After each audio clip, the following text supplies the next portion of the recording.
viewers, remember to like and share to this amazing video. But before I introduce you, I would like to say a very big thank you for always subscribing, liking, and sharing to this amazing video. I'm here with Dagny. Dagne. Yes. So usually I will answer saying I'm from Wakanda and leave it at that. Oh, okay. And then if you ask again, but where in Wakanda? Then for me, I was born and raised in the U.S. Okay. My parents immigrated to the U.S. from West Africa. Okay. So we have both of them are a mixture of different countries too. One, Ghana is one of those countries. Dagne what? Dagny Zenobia. Zenobia. Where do you get that name? Zenobia is my brand name, actually. So Okay. when I started my blog back in 2010, 2011, I was looking to create a name that was primarily me. Yes. So Dagny is my real first name. And while I was looking to figure out what name I wanted to create, my mom actually gave me the idea that Zenobia was her grandmother's name. Okay. And I was like, oh, I like how the D and the Z, I like how it has a nice ring to it. So that is how Dagny Zenobia came to me. Wow, that is so amazing to get to know a bit about, your background and all that. Have you moved to Ghana? Yes. You've moved to Ghana? Yes, I live here. What are some of the decisions that you had to take before moving to Ghana? I think for me, well, one, Ghana was not necessarily a completely foreign country to me. Okay. I had visited about maybe two or three times when I was younger with my family. Okay. But in terms of moving at that time, I've been here now this year makes it 6 years. And at that time in 2018, I wanted to be on the continent. So Ghana was not the only country I was looking at. Okay. I actually was also looking at Kenya and South Africa. Oh, okay. And at that time I was looking at, is there job opportunities? Is there a conference? How can I get myself in without it just being, I came to visit as a tourist and that's it.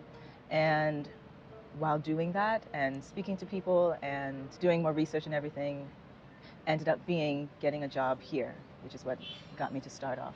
You got a job here? That's amazing. A lot of people are saying there is no job in Ghana, so they are moving away from Ghana to, get some job somewhere else. Yeah. So it's amazing to get to know that actually you're having a job here and you're making money.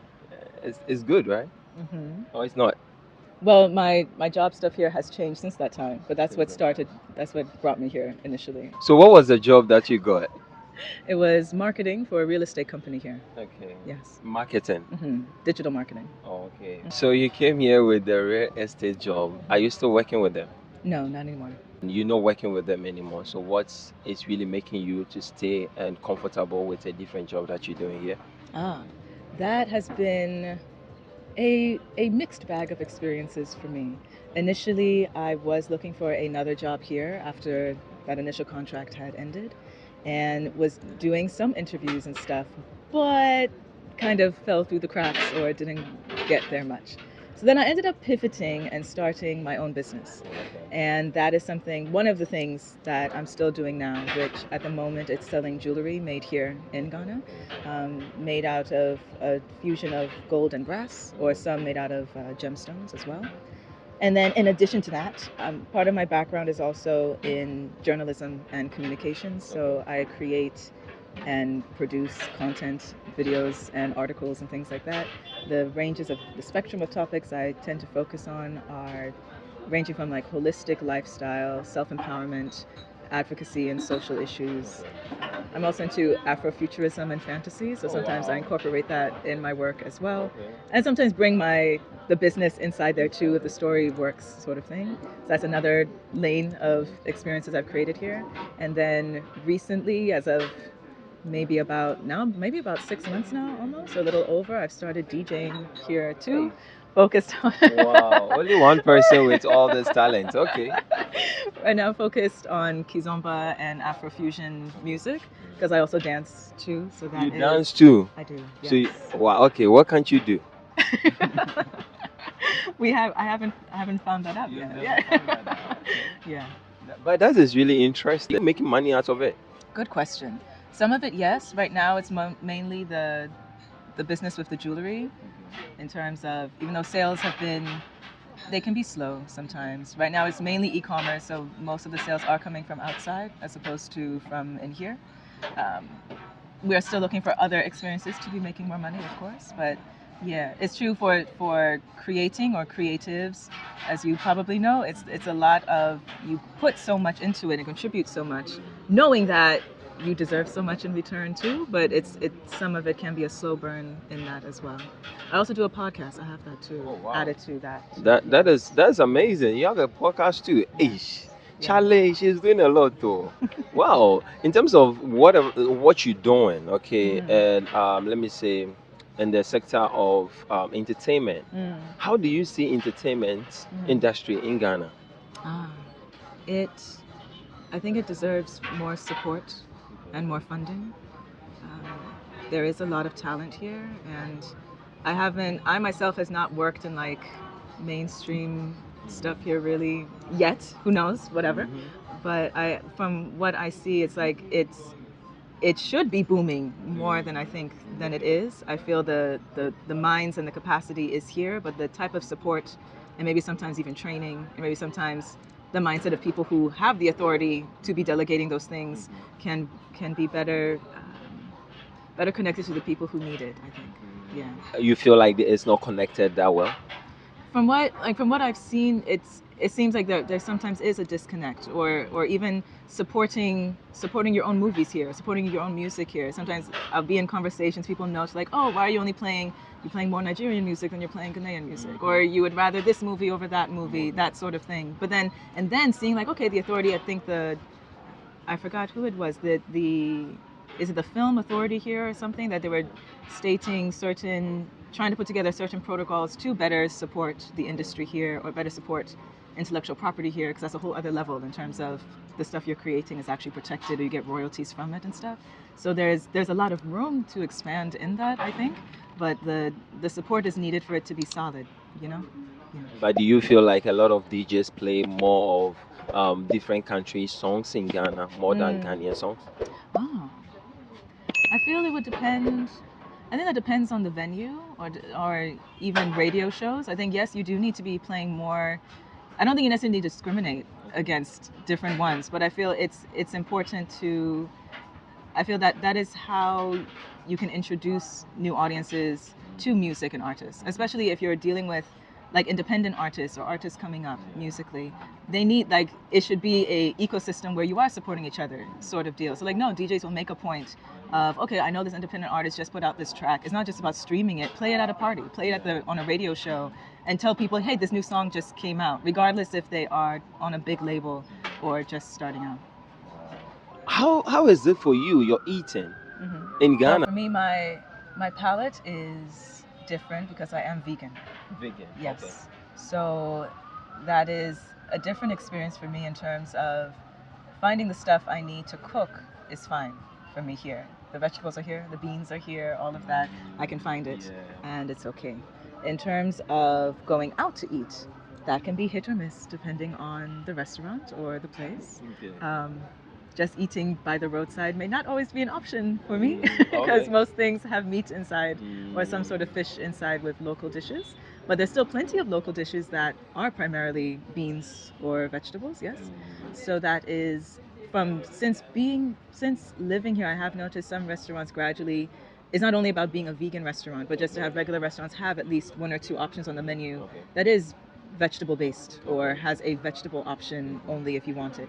So I've seen that increase gradually, which I think is good. If someone is out there and you know that, oh, Ghana, we don't have vegans. If you're out there and you're from the diaspora, we also have vegans, right? No, yes, there's actually quite a big vegan community already here in Ghana, actually. Some people, it's funny because when you say vegan in Ghana, some people are like, what? You can never have that here. And it's like, you'll be surprised. There's actually quite a lot of us. We just don't like wear it on our forehead all the time, right? But there is like a veg Ghana fest or veg fest that happens once a year. There's also, you do have some influencers out here too who promote vegan food.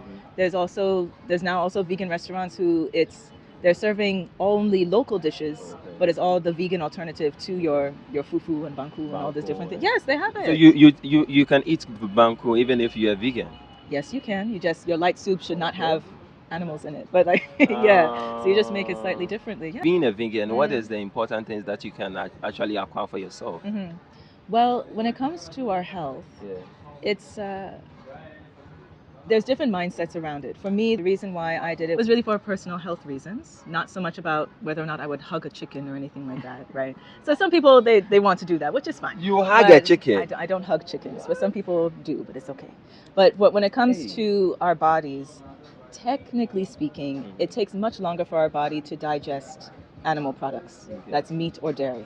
Which means if it's, I mean, do you want to get into details on this, or is it okay? Okay. Yes, people want to know because me, I'm very curious. Okay. A lot of people tell me that, oh, they are vegan, and I'll be Yes. like, what are some of the important things as a vegan they really account for themselves?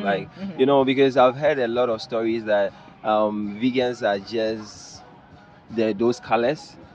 You know what I mean when I say colors? Like a certain demographic of people. Okay. So for me, from my personal experience, I went vegan for health reasons. So there was things like I used to have really bad headaches, or also with my cycles and things like that, also had a lot of difficulties. Going vegan completely cured that for me, or healed that for me, among other things, because you try to like minimize stress and actually do daily exercise and lifestyle and stuff. But I do feel the way I eat makes a big difference to that. So like I was saying, when it comes to how our bodies digest food, a lot of times when people are trying to look for diets and stuff, they think like, oh, you're having too much fat, like you just need to lose weight. When a lot of it is not fat, it's really inflammation. Like your body's having difficulty digesting what you're always eating. But it will still try to, won't tell you stop eating it. It will just continue trying to digest it. But that's where the inflammation, the bloating, the headaches, why are you sneezing all the time? You don't have a cold. These type of symptoms, a lot of it has to do with our food, as opposed to like, well, maybe polluted air probably is part of it too. But a lot of it has to do with the food too. So, and for me, I feel like being vegan, it's not like there's one book way to do it and that's it. Because sometimes people think vegan and think I must eat like Bugs Bunny or something. Like it's only salad and that's it, which is not the case. I like my spicy food too, because like I'm black. Like I need that too for me. So to me, it's like, no, vegan is really paying attention to how your body responds to food and substituting the things that your body is obviously telling you it doesn't like anymore. Which could be things like you can still eat your food, but maybe substitute the oil you're using. Maybe that is what's causing it. Or maybe the salt. Maybe there's too much salt. Maybe can you try a different type of salt? All those sorts of things come into play if you don't want to completely let go of meat or egg or something like that. But it does make a difference. To me, it's made a very big difference in my life. If you are someone who mostly go to the gym, okay, and can you be a vegan? Because I feel like being a vegan, you can eat more protein, right? That's the thing. Conditioning makes us believe that protein only comes from animals. Protein also comes from vegetables. Protein also comes from beans. Protein also comes from different types of seeds as well. There's also protein powders that are made that are plant-based made as well. So you don't have to give up on protein to go into the gym as well as being vegan. And there's I believe there's probably quite a few content from different creators who they're vegan, but they're into being like bulky or whatever. Yes. So no, you don't have to be like shriveled up and skinny if you're vegan. Yeah. Well, as you've heard from her, it's amazing to be a vegan. Be a vegan. Let me know in the comment section. Let me know if you will be a vegan.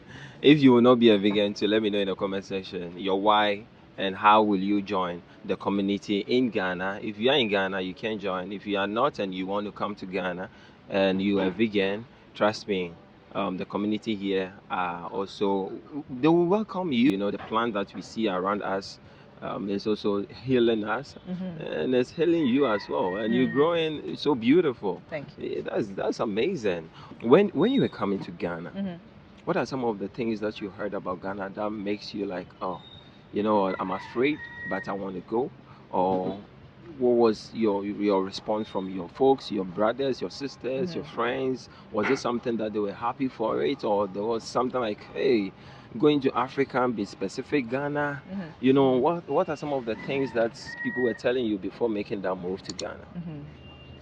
For me, it has been interesting because for me, the people who are supportive that I'm here, but since they left or immigrated away, I think it's been an interesting back and forth dynamic conversation in terms of questioning what is here, or what is here, can it really be sustainable or stable? And I think for me, it's been somewhat of a generational dynamic of when you're speaking to the generations who lived through a country collapsing. like when Ghana was having major downturn or a coup sort of deal, or other African countries when they were having a coup. Those generations who had to live through it or had to, their whole lives were turned upside down by it. And if they were able to get out, that, they always carry that, right? Like that's always a like, hey, but Charlie, that happened before. You sure that's ever going to happen again? Like, are you sure like it's really back to where it needs to be? And so with me being here, there's always that question of like, okay, you're still there. Okay. You're still there. Okay. Okay. Oh, you're doing well. Okay. You know, but still like, okay, we'll see. Like that type of, and I think it's different because for me, it's like, I know of it secondhand because I know through them what it was like here before. And then they're kind of learning through me what it's like now, because my experience here is different. It's a different time period. Ghana is different from when it was in the 1960s or even the 1980s. Like it has, some things have changed. Some people will say some things still need to change and stuff, but it is different. So for me, it wasn't so much of it wasn't like a fear thing in terms of like, oh, why would you go sort of thing. It was more of like, okay, are you sure this is the direction you want to go in? Because it's almost like a how much you're able to plan ahead in such a space that it's constantly like shifting in ways that you're not sure the direction is happening. Like when I first moved here, hey Charlie, the currency here was very different than what it was, than what it is now. When I moved here, the currency was 5 cedis to $1. And now is what? Now it's about 15 cedis to $1. Wow. Which is very disrespectful. Are you not happy like it's going high? No, it's disrespectful because if the currency of a country is doing that, everything, yes, because technically that means its value is going down, right? Well, you want it to be 1 CD to $1. If unfortunately if we're always pegging everything to the US dollar, your currency should then be as strong as it, if not hopefully stronger. When it's lower than that, that's where all these price inflation is happening. That's where if your savings is in CDs, it was one value last month is a completely different value this month. What is really in there that is making our money very less?